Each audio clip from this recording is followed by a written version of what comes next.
Hello students, कैसे हैं आप सब लोग। उम्मीद करती हूँ सब अच्छे होंगे और स्वस्थ होंगे। मैं Meena Rana ICT virtual class में आपका स्वागत करती हूँ। स्टूडेंट्स, हम पढ़ रहे हैं क्लास 7 की हिंदी व्याकरण में हम आज से स्टार्ट करेंगे संधि और संधि के भेद हम पढ़ेंगे। तो चलिए चलते हैं स्मार्ट बोर्ड पर। चलिए, तो स्टूडेंट्स, हमने आज से हमारा व्याकरण में संधि स्टार्ट। ठीक है, संधि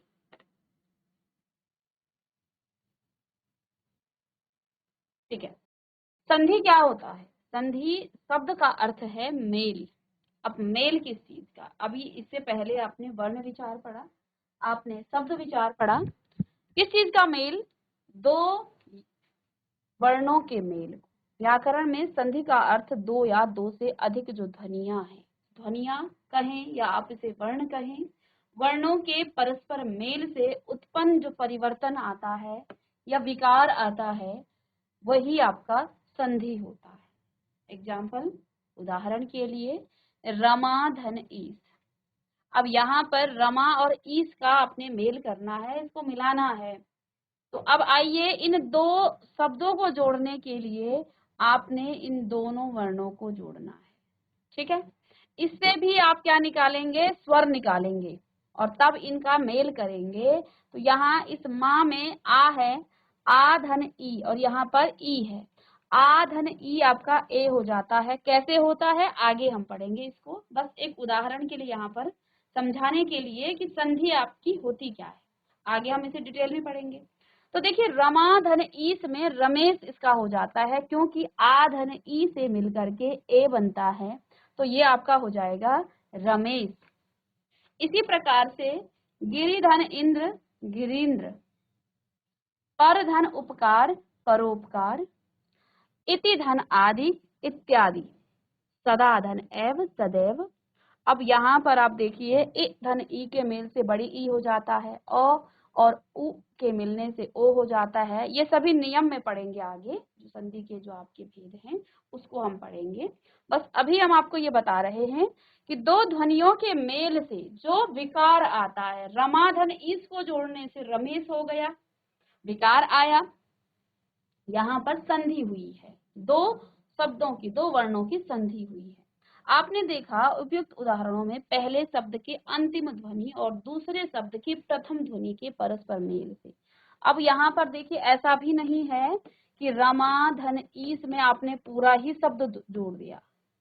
ऐसे नहीं जोड़ा जाता है कि रमा ईस आप कर देंगे। यहाँ पर पहले शब्द के अंतिम वर्ण और द्वितीय शब्द के प्रथम वर्ण को जोड़ा जाता है। ठीक है, और उससे जो है जो परिवर्तन आता है या विकार आ जाता है, यही परिवर्तन संधि है। यही परिवर्तन आपका संधि कहलाता है। ठीक है, तो अब इससे आप क्या कह सकते हैं? दो वर्णों अथवा ध्वनियों के परस्पर मेल से उनके मूल रूप में उत्पन्न विकार या परिवर्तन संधि कहलाता है। क्या कहलाता है? अब आप यहाँ से लिखिएगा, दो वर्णों अथवा ध्वनियों के परस्पर मेल से उसके मूल रूप में उत्पन्न विकार या परिवर्तन संधि कहलाता है। संधि दो ध्वनियों, जिसमें आपके स्वर हो सकते हैं, व्यंजन हो सकते हैं, के बीच होती है। कहाँ कहाँ? स्वरों और व्यंजनों के बीच होती है, शब्दों के बीच नहीं होती है। कभी भी आप संधि जो है दो शब्दों के बीच नहीं होती। जब दो शब्द आपस में जो है आप उनको जोड़ते हैं, तो वो आपके क्या कहलाता है? समास। ठीक है ना? तो यहाँ पर संधि जो है हमेशा दो स्वर या व्यंजन के बीच होती है। ठीक है, तो उसमें परिवर्तन जो आ जाता है वही आपकी संधि कहलाती है। इस छोटी सी परिभाषा को लिख लीजिएगा, दो वर्णों अथवा, और एक उदाहरण, एक से दो उदाहरण लिखिएगा। आगे तो हम इसको डिटेल में पढ़ने वाले हैं, संधि के भेदों। चलिएगा, तो अब यहाँ पर आप संधि विच्छेद क्या हो जाएगा? देखिए, सबसे पहले आपने क्या किया? दो शब्दों को जोड़ा और उन दो शब्दों के प्रथम शब्द के अंतिम वर्ण और द्वितीय शब्द के प्रथम वर्ण से जो है एक संधि हुई, उनमें जो है संधि हुई, और उससे एक, उस शब्द में एक नया शब्द बन गया, एक विकार आ गया, परिवर्तन आ गया, वही संधि है। अब इस नए शब्द को पुनः पूर्व अवस्था में लाना ही संधि विच्छेद कहलाता है। ठीक है, जैसे अधिकांश तो अधिक धन अंश, तो अधिकांश सूर्योदय, सूर्य धन उदय, सूर्योदय। ठीक है, महात्मा, महाधन आत्मा। इस प्रकार से ये अन्य शब्द भी हैं। तो चलिए इसको भी लिख लीजिएगा। संधि विच्छेद क्या होती है? दो वर्णों के परस्पर मेल से बने नए शब्द को पुनः पहली वाली स्थिति में लाना संधि विच्छेद कहलाता है। जैसे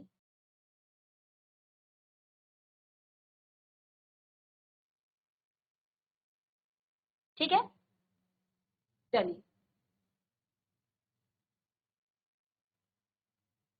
अब यहाँ पर आप देखिए संधि के भेद, संधि के तीन भेद हैं। पहला है आपका स्वर संधि, दूसरा है आपका व्यंजन संधि और तीसरा है आपका विसर्ग संधि। इन्हीं को हम पढ़ेंगे संधि के भेदों को। ठीक है, पहला आपका स्वर संधि, व्यंजन संधि और विसर्ग संधि। इस प्रकार से फ्लो चार्ट के माध्यम से आप बता सकते हैं स्वर संधि, व्यंजन संधि और विसर्ग संधि। ठीक है, चलिए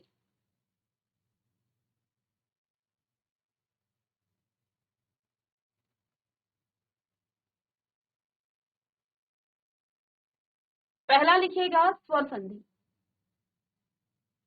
स्वर संधि हमने आपको वर्ण विचार पढ़ाया था। वर्ण विचार में आपको स्वर और व्यंजन के बारे में बताया कि स्वर कितने होते हैं, 11 आपके स्वर होते हैं, 2 आपके अयोग वाह होते हैं। इसी अयोग वाह में आपका अंग को आप अनुस्वार कहते हैं, अह को आप विसर्ग कहते हैं, अनुनासिक का प्रयोग आप कैसे करते हैं। ठीक है, ये सारी बातें हम पढ़ चुके हैं। साथ में हमने स्वरों के भेद किए थे, ह्रस्व स्वर, दीर्घ स्वर और प्लुत स्वर। फिर हमने व्यंजन पर हमने व्यंजनों के आपको भेद बताए थे। ठीक है, तो ये सारा आप डिटेल में पढ़ चुके हैं। अब यहाँ पर देखिए सबसे पहला आपका है स्वर संधि। ठीक है, स्वर तो आप जानते हैं अ से लेके औ तक। स्वर संधि क्या होती है? जब दो स्वरों के परस्पर मेल से होने वाले परिवर्तन को आप स्वर संधि कहते हैं। जैसे पर धन अधीन, पराधीन। अब यहाँ पर देखिए किस प्रकार का यहाँ पर विकार आया। हमने क्या कहा, पहले शब्द के अंतिम वर्ण को और द्वितीय शब्द के प्रथम वर्ण को जोड़ करके विकार आता है। किस तरह का विकार आता है? देखिए अ धन अ मिलकर के आ बनाते हैं। तो आगे नियम पढ़ेंगे इसको, इसके भी यहाँ पर भेद किए गए हैं। 5 भेद हम पढ़ेंगे स्वर संधि के।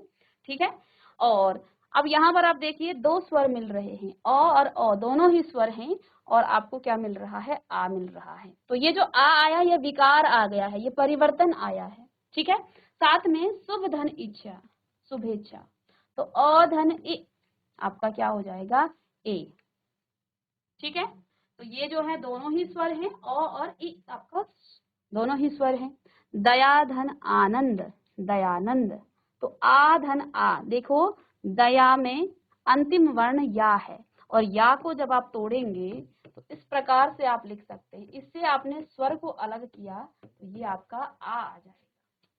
ठीक है ना, तो ये आपका, और प्रथम वर्ण इसका आ है तो आ धन आ आपका फिर से आ हो जाता है। ये नियम तो आगे पढ़ेंगे, लेकिन अभी हम यहाँ पर आपको सिर्फ ये बताना चाह रहे हैं कि स्वर संधि क्या होती है। जब आप दो स्वरों को आपस में जोड़ते हैं और उससे जो एक नया परिवर्तन आ जाता है उस शब्द में, वो आपका स्वर संधि कहलाता है। ठीक है, अब स्वर संधि के 5 भेद हो जाते हैं। स्वर संधि के 5 भेद हैं, इसको भी आप लिखेंगे। सबसे पहला आपका दीर्घ संधि, दूसरा आपका गुण संधि, तीसरा वृद्धि संधि, यण संधि और अयादि संधि। ठीक है, दीर्घ संधि, गुण संधि, वृद्धि संधि, यण संधि और अयादि संधि। 5 इसके भेद हैं स्वर संधि के। अब यहाँ पर हम एक एक करके आपको नियम बताएंगे कि आपका दीर्घ संधि क्या हो जाता है, गुण संधि क्या है। तो सभी भेदों को आप लिखिएगा। संधि के 3 भेद, स्वर संधि, व्यंजन संधि और विसर्ग संधि। साथ में स्वर संधि के भी, संधि के तो 3 भेद हो गए, अब स्वर संधि के आपके 5 भेद, दीर्घ, गुण, वृद्धि, यण और अयादि। चलिए पहली हेडिंग डालेंगे दीर्घ संधि। दीर्घ संधि। तो दीर्घ संधि क्या होता है? हमने आपको ह्रस्व और दीर्घ बताया था कि ह्रस्व स्वर क्या होते हैं, दीर्घ स्वर क्या होते हैं। ठीक है, वर्ण विचार में। तो आइए, यदि ह्रस्व या दीर्घ स्वर, ह्रस्व या दीर्घ, या शब्द आया है, ह्रस्व भी हो सकता है और दीर्घ भी हो सकता है। अ, ए और ओ के बाद अन्य ह्रस्व या दीर्घ स्वर आ जाए तो दोनों के मेल से दीर्घ स्वर आ, ई और उ बन जाते हैं। लिखेंगे कि यदि ह्रस्व या दीर्घ स्वर अ, ए, ओ के बाद अन्य ह्रस्व या दीर्घ स्वर क्या आ जाए, अ, ए, ओ आ जाए तो दोनों के मेल से दीर्घ स्वर आ, ई और उ बन जाते हैं। ठीक है,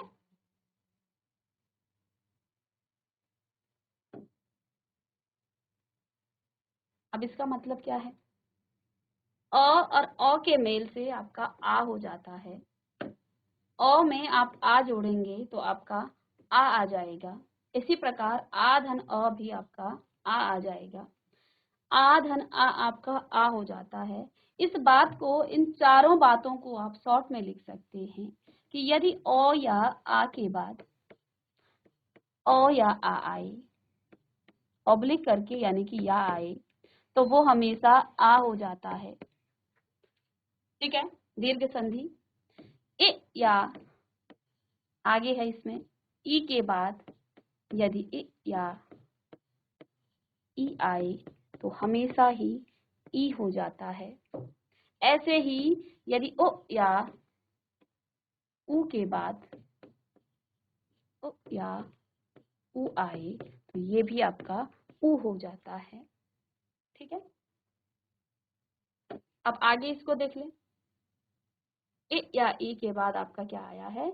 ए या ई के बाद आपका ई आया है। चलिए, इसको नोट में भी आप लिख सकते हैं।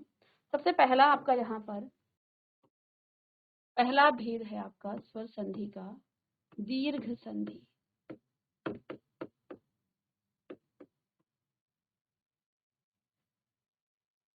दीर्घ संधि में हमने क्या कहा? पहला नियम आपने कहा कि यदि अ या आ के बाद क्या आ जाए, अ या आ आए तो वो आ हो जाता है।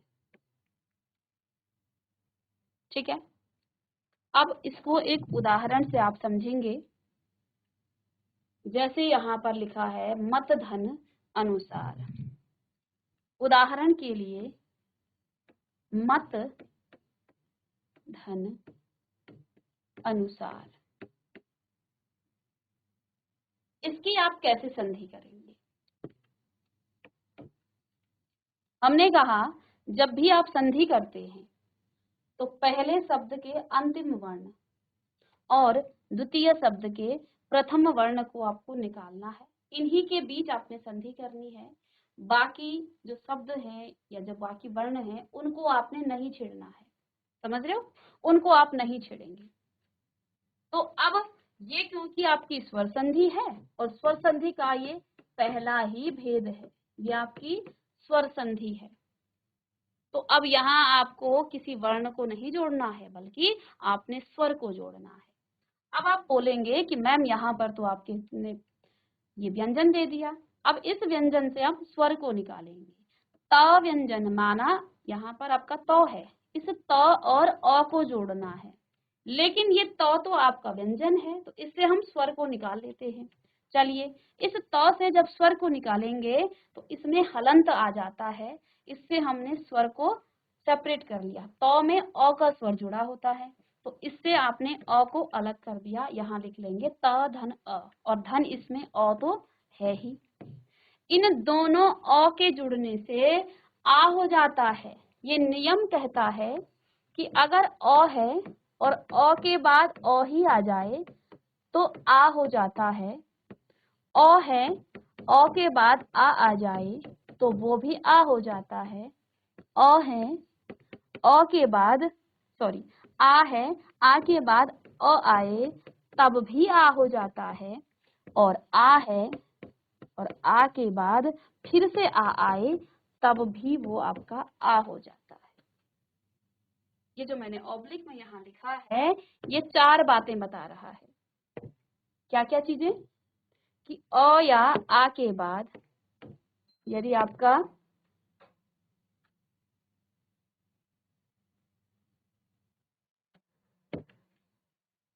अ या आ के बाद, चलिए यहाँ पर हमने थोड़ा सा इसको ठीक कर लें, ये धन आना चाहिए था, ठीक है।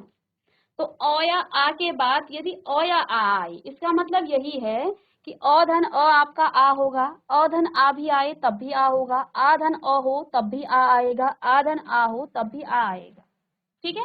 अब हमने क्या देखा, मत धन अनुसार को हम जोड़ रहे थे। हमने क्या देखा, मत का अंतिम वर्ण त है, इस त को आपने जोड़ना है, लेकिन यहाँ से आप स्वर को निकालेंगे क्योंकि दीर्घ संधि है। दीर्घ संधि में आप 2 स्वरों को जोड़ते हैं, तो यहाँ वर्ण, इस वर्ण से आपने स्वर को निकाल देना है।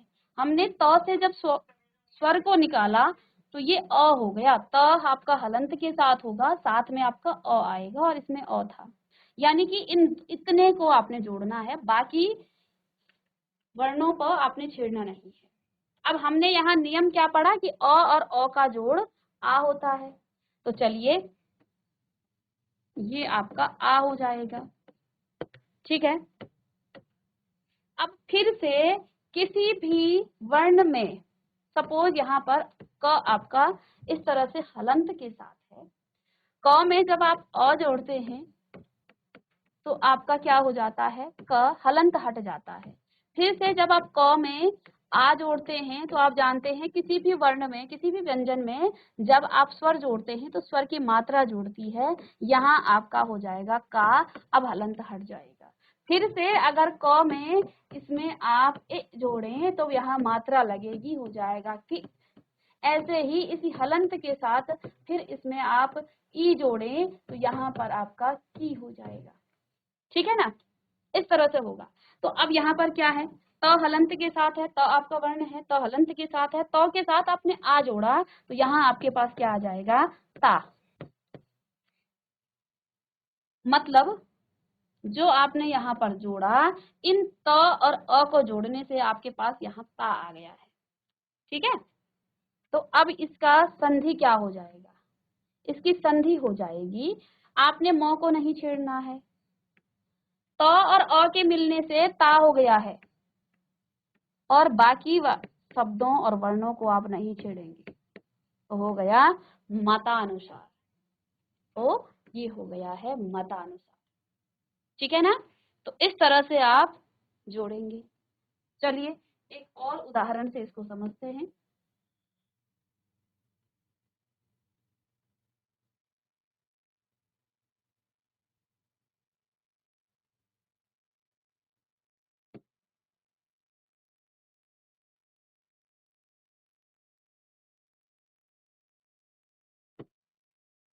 ठीक है,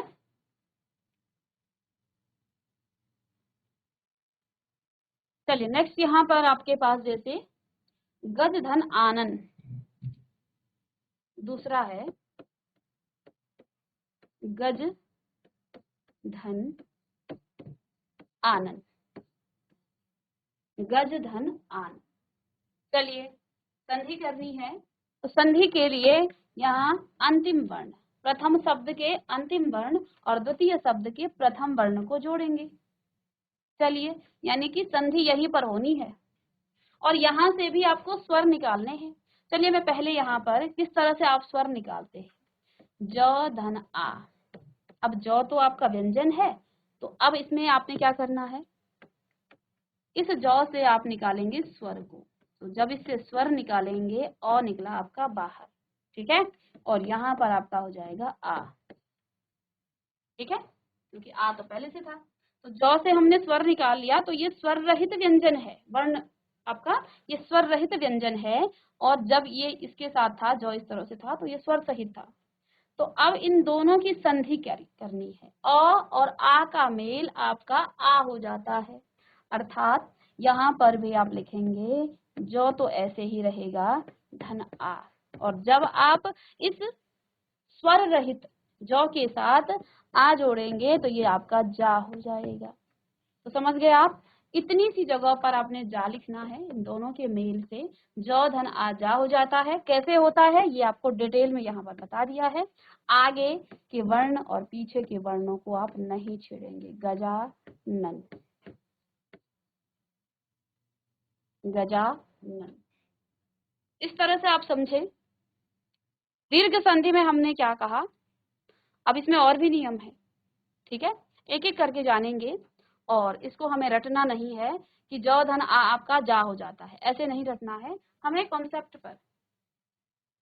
कि दीर्घ संधि में आपका अ या आ के बाद यदि अ या आ आए तो आ हो जाता है। कैसे होता है, तो हमने संधि कैसे करते हैं, पहले शब्द के अंतिम वर्ण और द्वितीय शब्द के प्रथम वर्ण को आपस में जोड़ा जाता है। और यहाँ से भी आपने देखा, यहाँ तो जौ है तो इससे हम स्वर निकाल लेंगे, स्वर को जोड़ेंगे तो आपके पास फिर से यहाँ पर स्वर मिल गया है। और इसको जोड़ने के बाद आप इसे इस तरह से कर सकते हैं। ध्यान देना है, आगे और पीछे के वर्णों पर आपने कोई परिवर्तन नहीं करना है, क्योंकि संधि होती है दो वर्णों के बीच में, ठीक है ना। तो चलिए इसको आप नोट डाउन करेंगे और नेक्स्ट क्लास में हम फिर आगे इसको कंटिन्यू करेंगे।